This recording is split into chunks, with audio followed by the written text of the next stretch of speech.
it's funny, as a Christian, I feel like there's this one loophole that I constantly get asked about from my friends.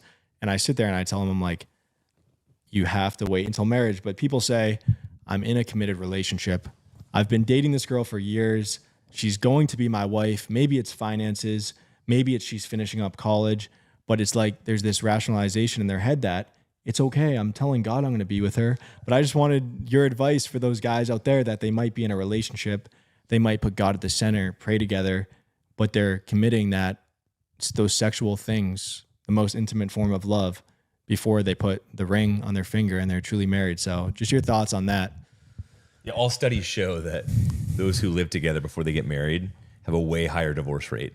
Wow. And my friends who live with their girlfriends are always the first ones to say, well, it's good that I'm test driving the vehicle. You got to test drive the vehicle before you buy it, Stuart, obviously.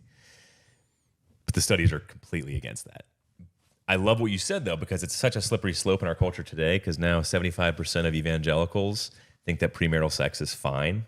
That's a high stat. Yeah. And so it's one that we see where it's such a slippery slope, this sexual issue and with lust, where people just want to rationalize it so much and just kind of say, well, the sex one is one, yeah, well, but obviously we're not going to steal, and obviously we're not going to be greedy, and we're not going to let our tempers flare up. That's all embarrassing. We would never do that kind of thing.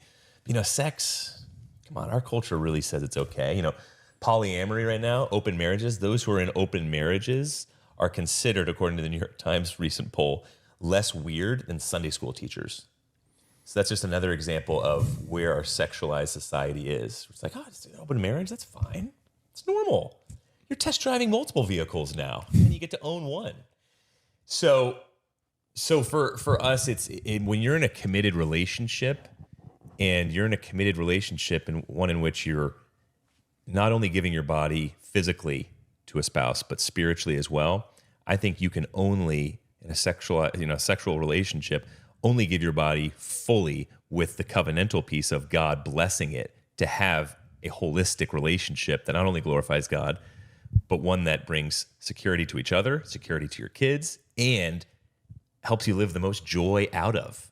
Like I had many girlfriends before I got married. Marriage was so much better in terms of the security and the loyalty piece behind it and the friendship behind it, that I would never want to go back to what I had previously.